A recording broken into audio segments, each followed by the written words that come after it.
Thank you all very much for having me here with you today. As she went over, my college ties are so diverse now, I have no idea who to cheer for anymore. I watch a lot of college football, let's put it that way. My name is Eric Shanteau. I'm incredibly proud and incredibly honored to be here with you all today and to be speaking with you all on Capitol Hill, addressing some very difficult topics that we face today. And as I go through my story, there is a quote that I would like for you guys to keep in mind. Booker T. Washington said that success is not defined by the number of victories you achieve, but by the mountains you overcome. And keeping that in mind, 50 years from now, when I'm no longer wearing the Speedos that I wear today,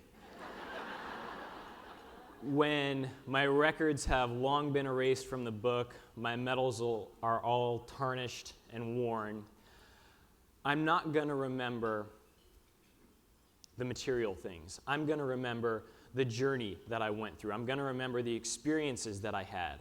And one of those experiences was going through cancer. And that cancer experience made me into the person that stands before you today. And I'm a person that believes in straight, open talk about cancer. When you get me, that's what you get. I went through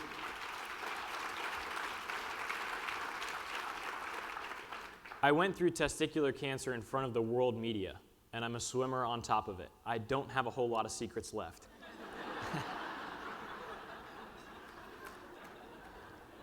So all that being said, when people ask how long I've been swimming, I can honestly say my entire life.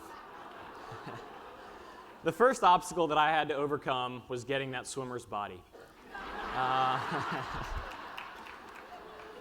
had some work to do, as you can tell, so I started training.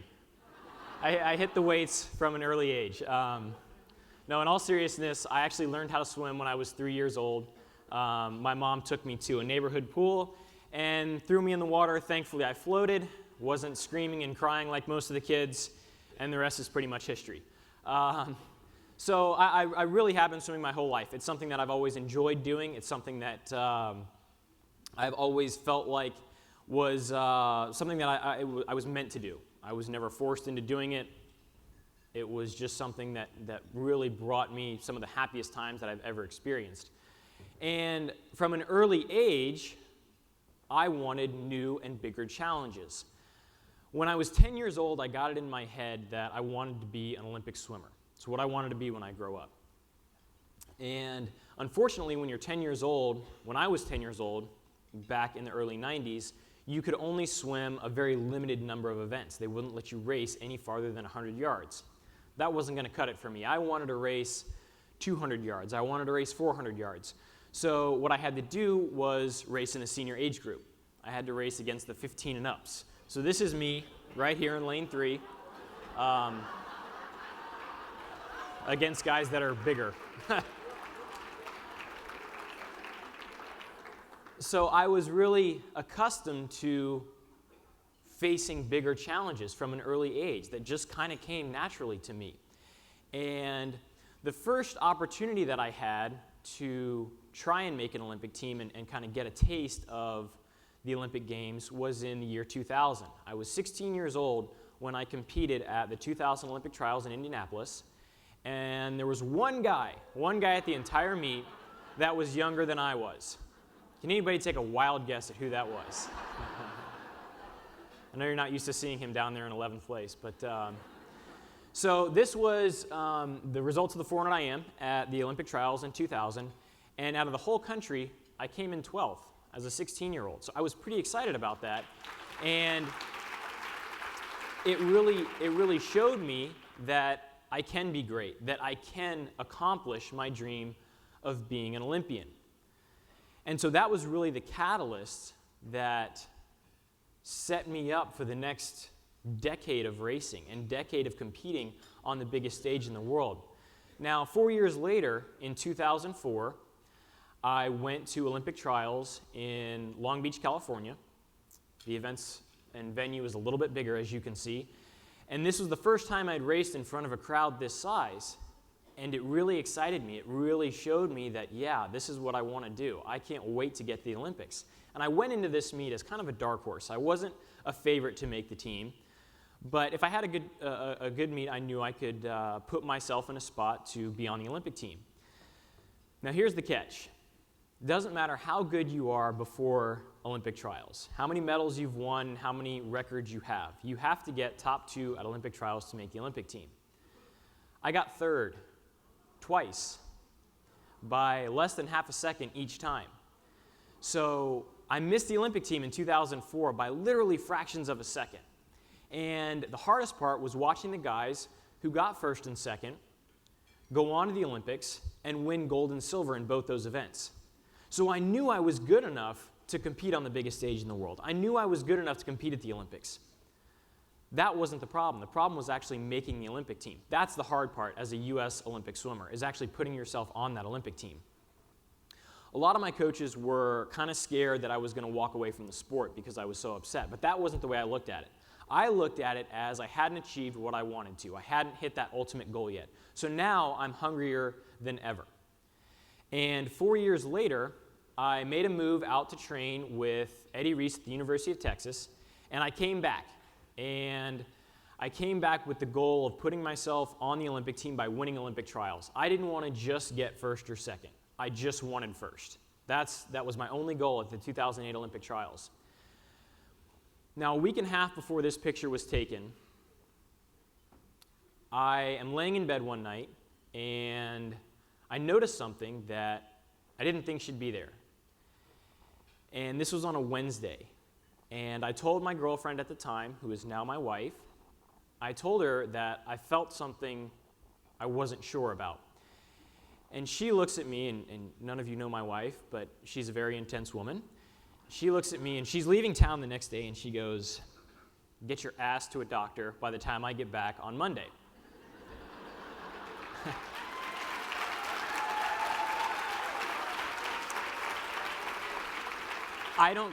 I don't care if you're going to Olympic trials, this is your health, you're going to a doctor. Behind every great man, there's a better woman, right? So with her encouragement, I went to see a general care physician, and that started my whole process. The general care physician examines me, tells me I've got nothing to worry about, but sends me to get an ultrasound done. And being an ignorant 24-year-old guy, I didn't understand what an ultrasound on your testicles would be like. That was a whole new experience for me. But the worst part was I went to get this ultrasound done on Friday, and the tech calls me that afternoon and says, "There's something there. We don't know what it is. You're seeing a urologist on Tuesday. Have a nice weekend." You got to be kidding me. And on top of all that, this is happening in about a week and a half. I'm about to compete on the biggest meet of my life to try and put myself on Olympic team. So I go and see the urologist on Tuesday. He draws some blood, does some final tests, and on Thursday, June 19th of 2008, he diagnoses me with testicular cancer. And when you hear those words from a doctor who you barely know, "You've got cancer," the world comes crashing down. I mean, you have every flood of emotion you can think of. You're angry, you're upset, you're scared, you're frustrated. But more than anything else, I experienced a loss of control. I'm a professional athlete. I have control over everything. How I eat, how I train, who I train with, what I race, how I race, you name it, I have control over it. All of a sudden, that control is taken away from me. And it's put in the hands of this doctor who's essentially giving you a battle plan to save your life. And that battle plan for me was immediate surgery. And after I explained the situation, what I was trying to do, he said, "Sure, you can delay treatment for a couple weeks and go and compete at trials. But if you make the Olympic team, you're probably not going to go to the games because you need to be treated. Good luck." So that's how it was left. So I didn't tell anyone. Outside of my close family and friends, nobody knew about my actual diagnosis. So I went to these Olympic trials. I ended up making the team in the 200 breaststroke. And this was one of the most bittersweet moments of my life. I'm standing up there, being presented on the Olympic team, but thinking, I don't even think I can go. What's the point? And so after consulting with my now army of doctors that I had, They put me on a battery of tests that included weekly CT scans, blood work, chest x-rays, all those fun things. And they said that if everything stayed the same and that it looked like my disease was not progressing, that I could stay on the team and compete in Beijing. So that started a battery of testing that landed me in Beijing, and I was actually able to compete. And this is where the media came into play. Right before we left for the actual games themselves, I decided to tell the media. They were going to find out anyway. So I wanted to have control over how I dealt with them. And it kind of became a little bit of a firestorm. This was a close-up picture taken, and the barrage of cameras actually extends a few more rows. But when the story came out, everybody wanted to know what was going on. How are you dealing with this? And the simple answer was, well, I'm dealing with it with t-shirts, okay? And this is, I'm on the Today Show here with my dad, which I'm really proud about because this is the only interview he had ever done. He is a little over a year into his lung cancer diagnosis, and you can already tell the effects chemo was having on him. But he told me, Eric, you've got a choice. Either you've got cancer or cancer has you. Take your pick. And it was easy for me. I'm going to have cancer. I'm going to live the way I want to. I'm going to do the things that I want to do. I'm going to address it the way I want to. And the way I addressed it, again, what I told the media, was through t-shirts. So this was one of the shirts that I used when I wasn't really feeling that great about myself, walking around the Olympics. I'd throw this t-shirt on. And on other days, one of my sponsors saw fit to give me a t-shirt that said, I kick cancer in the nuts. So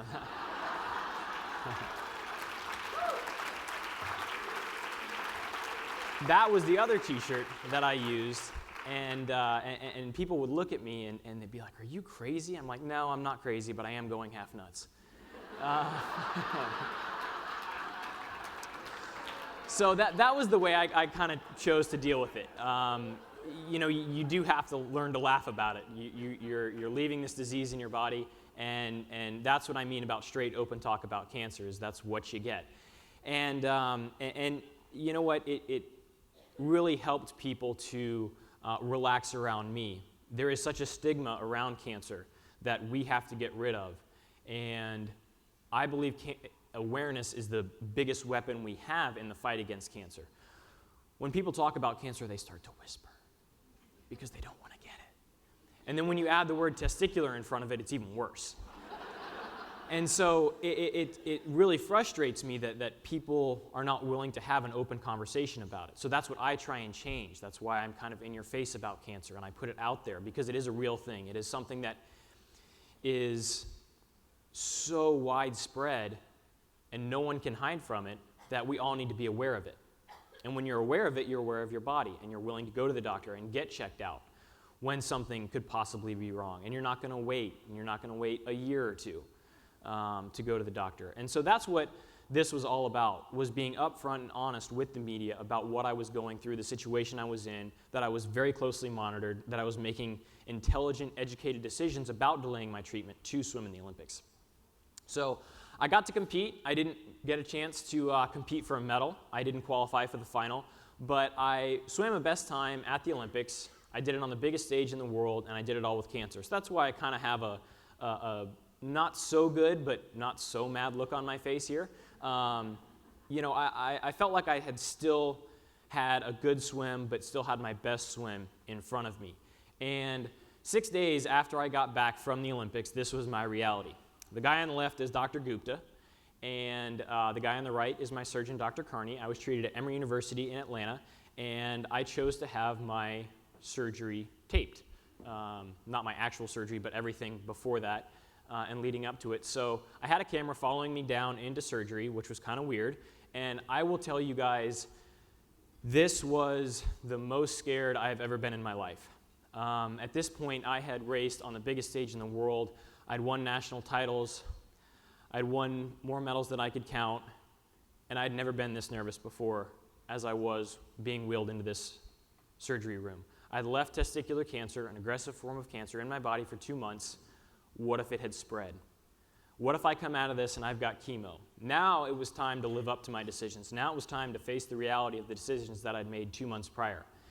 And fortunately enough, on September 15th, 2008, so tomorrow will be my 4-year anniversary, I was declared cancer-free.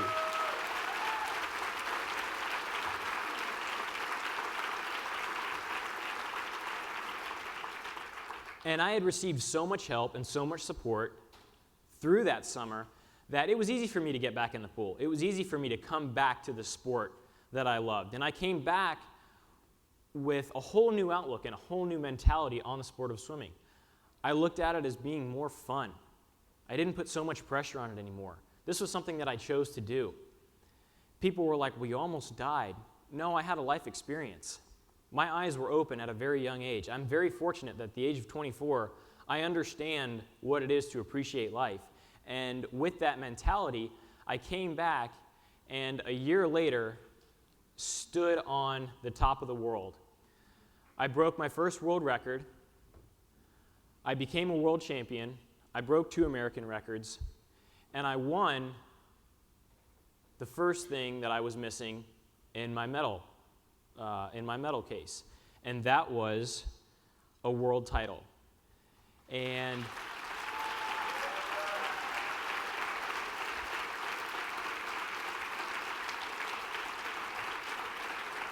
this happened in July of 2009, so about 10 months after cancer.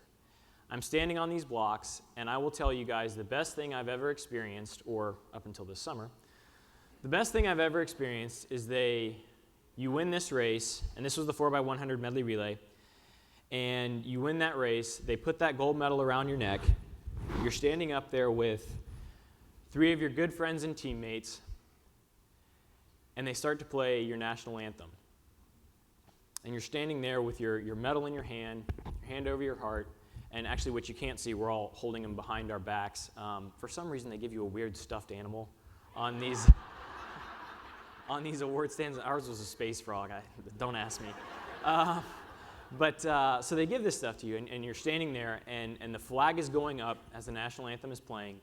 And on the huge jumbotron, they flash a live picture of you, and they put new world record underneath it.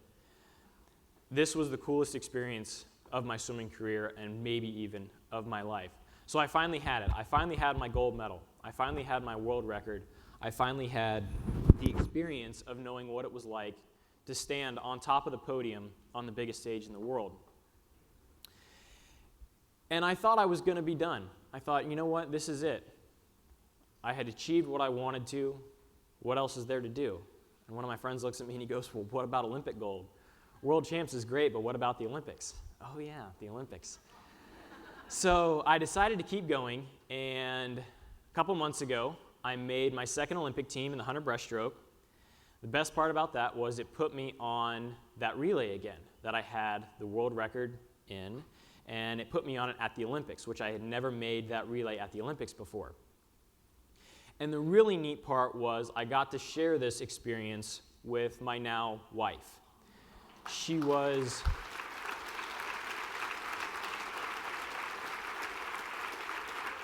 had been my girlfriend in 2008, and she was now my wife in 2012. And the second I jumped out of the pool after the picture I just showed you, this was what I ran over and did. She was run down from the stands and is bawling, crying, and this is really what competition is all about. This picture was plastered all over the front page of news when that happened. So we really like this picture. It's just neat to have things come full circle, and for us to be able to make it through everything that we did, and enjoying our lives together now. So the media, needless to say, was a little bit different this time around. It was a lot more fun dealing with the media this time. I didn't have to talk about cancer. They focused more on my actual swimming than they did on my health, which was great. And here are just some of the headlines from the news and everything that happened this summer. And at the Olympics,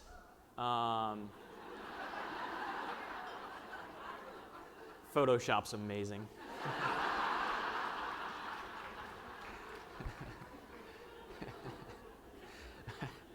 ridiculous.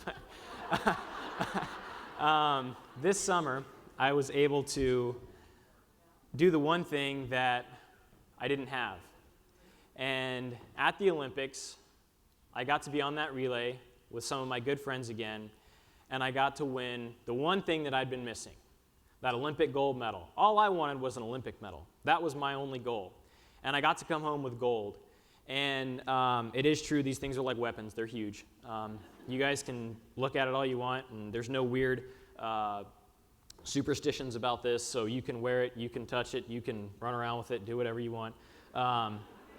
Trust me, 5-year-old kids have destroyed them already, so it's fine. But winning an Olympic gold medal, it really was everything that I wanted it to be and everything that I thought it could be. It is the pinnacle of our sport. But in the grand scheme of things, I look back on it and I remember the experience. I remember the journey. I remember everything that I went through to get it. And I love this medal, don't get me wrong. But I love the relationships that I have more. I love the experience that I had even more. And I love the person I am today because of it even more. And so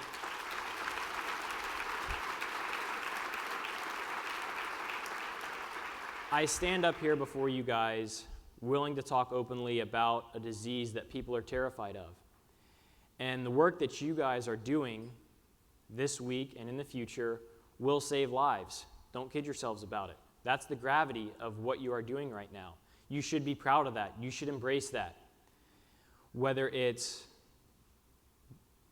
lobbying for funding, talking about cancer openly, being an advocate, doing a charity event, going to visit a hospital, going to visit someone who's not going to live through their battle with cancer, like my dad didn't. I had to sit by his deathbed when he was literally half the person he was, when he was down about 100 pounds. Any of those things will save lives, or at the very least, will help someone who's battling this disease. And that is an invaluable service that all of you are providing, and it's a service that I thank you from the bottom of my heart for doing, because not everyone is capable of doing it, not everyone wants to do it, but everyone should be doing it. So thank you guys very much for having me here today. Thank you for all your work, and I really look forward to living in a world where we don't have to worry about this anymore, where I don't have to tell this story anymore, and we can all celebrate and cheers to the fact that there is no more cancer. Thank you.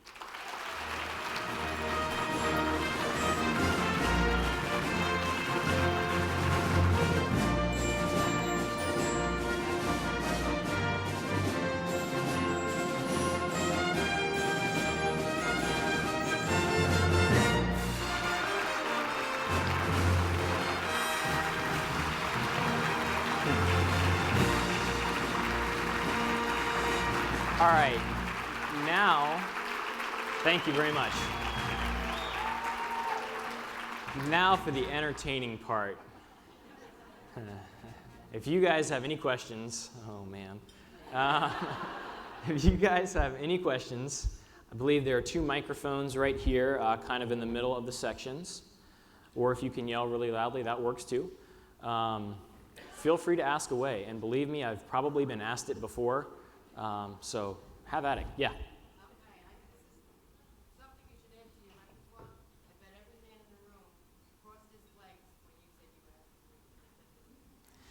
So yeah, she's addressing my point. And let me tell you, the biggest compliment another man can make to me, and don't take this the wrong way, man, after hearing you speak, I went home and touched my balls, and everything's good to go.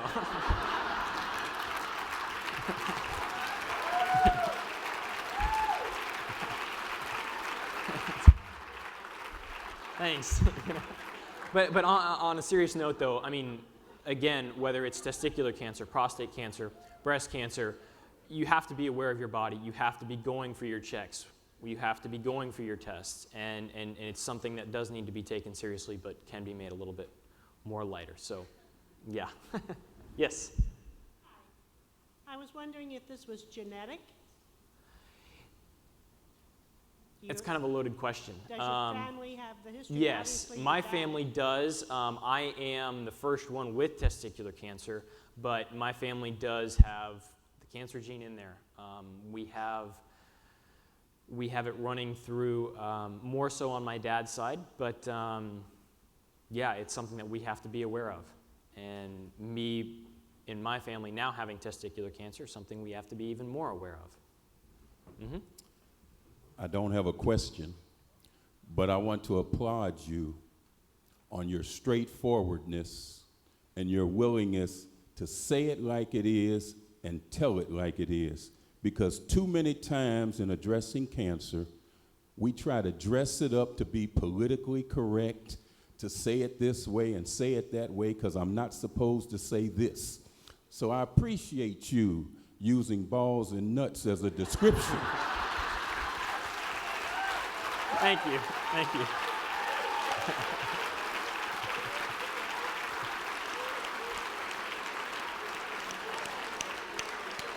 I give you the layman's terms, I guess. Yes. Well, I can only make a comment. I can't talk about balls because I don't have balls. But I do have to say thank you for being such a great speaker. I hope that you will be an advocate with us one day. If you will continue with us, we'd appreciate it. But I will say thank you for your openness, because I remember when a radiologist said to me, "You have a Christmas present. You have breast cancer." So your comment comes back to be very common, that you can hear from things from a professional that can scare the crap out of you. And you did something for it, and thank you to your wife for telling you to do it. You're welcome.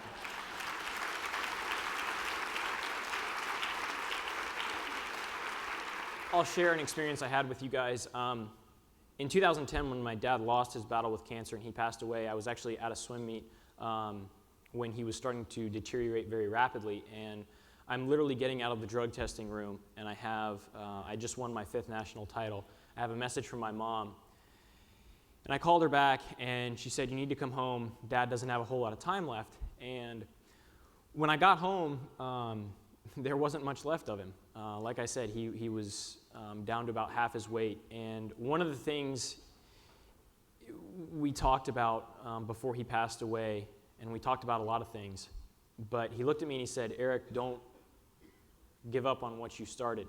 You need to finish this." And what he was talking about was the advocacy work that I was doing. I had gotten involved in the cancer community. I had just, at that time, worked on starting my charity event that I will host, the 3rd one down in Atlanta next week. And he said, "Don't quit. Don't ever stop. Don't give up on it. It's a hard fight, but stay in it as long as you have to." And I'll never forget what he said. I'll never forget those words. And that's one of the things that keeps me in this, was a promise I made to him before he died, was to continue the work that I'd started and to see it through for as long as I had to. So I'll be doing this for as long as we have to.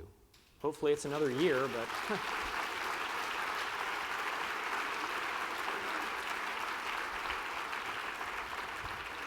Yep. Oh, thank you. Thank you very much. It's very appropriate. Cancer sucks, doesn't it? Yes, it does. Yep. As a mother of 2 boys, what age should we start encouraging our young men to check themselves? I have seen a 3-year-old with testicular cancer. I don't think it's appropriate to, again, this is parenting advice. I'm not a parent yet, so I have to tread lightly here, but it's up to you as parents and to all the parents out there to decide when to talk to your kids about it. I've had an 8-year-old girl ask me what type of cancer I had. That caught me off guard. It's a type of cancer only little boys can get, or only boys can get, not little boys. But I think it's up to the parents to determine that. And if they haven't done it by the time they hit high school, they need to. Testicular cancer is prominent 15 to 35. And we're starting to see outliers of that as well. We're starting to see kids as young as 12 and 13 and as old as 45 and 50 get it. So it's something that needs to be addressed starting from a very early age. I don't have a question, but I just want to tell you how much of an inspiration you are to me. When I graduated from high school, which was 33 years ago, we didn't hear a lot about testicular cancer, at least us girls didn't, but we heard about the breast cancer, obviously. And unfortunately, I have a story that mirrors yours many ways, but I lost my brother to testicular cancer in 1997, and he's the reason I'm here. He's the reason I made the promise to him that I will continue to walk and do what I need to do to make sure that nobody else has to hear those words. But I think just the public awareness that we can get out to the young males nowadays, and you leading the charge certainly helps. So thank you so much. You're welcome.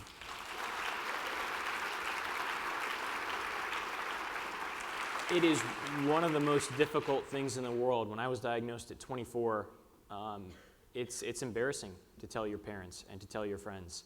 And to do that as a teenager would be even worse, I think. But again, that's something that we have to work on, and that's something that we have to be open with our children and our kids about, that this does exist, it is out there, it's a real threat. You need to be aware of it.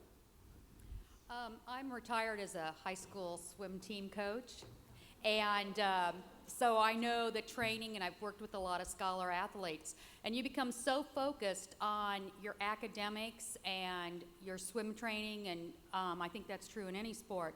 But what kind of organizations or associations can we bring up in our meetings, team meetings, for our boys and girls to look at, young men and women to look at, to maybe help them look at other things, because your focus is so narrow when you're a scholar athlete and you're so dedicated? You're talking about programs outside of school and athletics? Mm-hmm. Or maybe some that young people can relate to with the athletic side of it.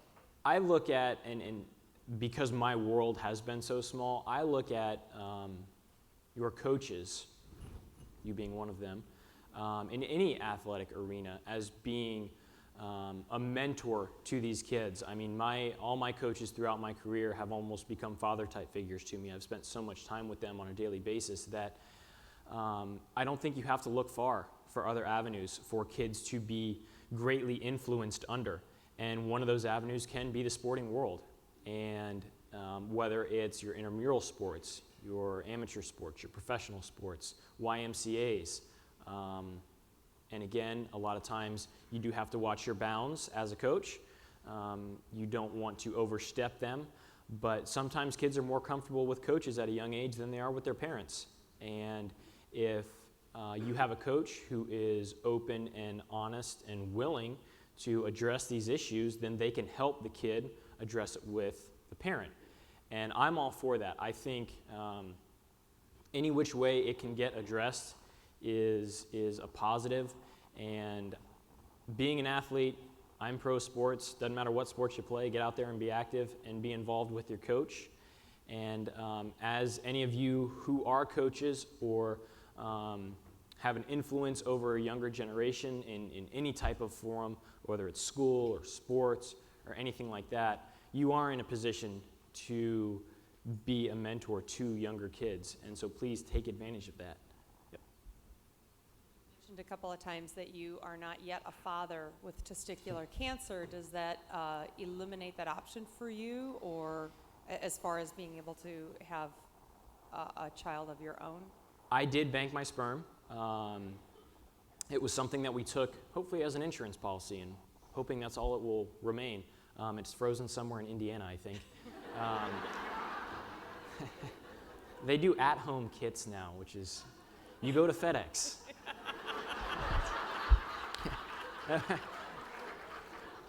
If only he knew what was in there.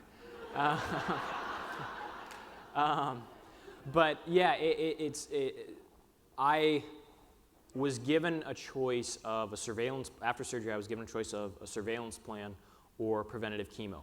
The chemo that they give to testicular cancer, one of the drugs, is horrible on reproductive systems for men.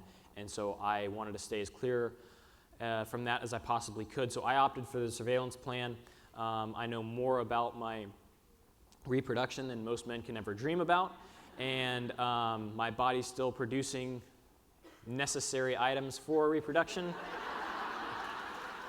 It's amazing what one can do. And, and so hopefully we won't have any problems when we get to the point where we want to have kids. So again, hopefully it'll just be an insurance policy. Yep. Kind of a segue into my question. What's next for you?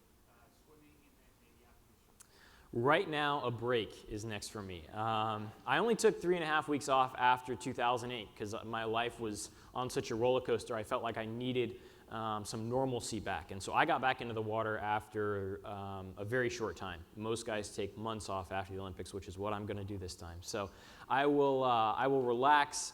I will evaluate where I want to go from here. Everybody says, oh, well, you've got your records and you've got a gold medal. What else is there to do? Do it again. That's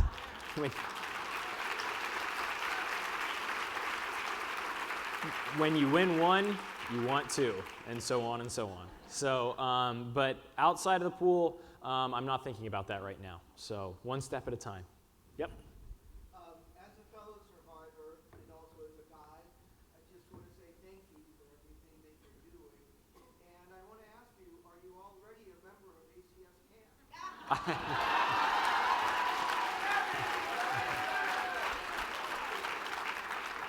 I guess I will be in like 10 minutes, right?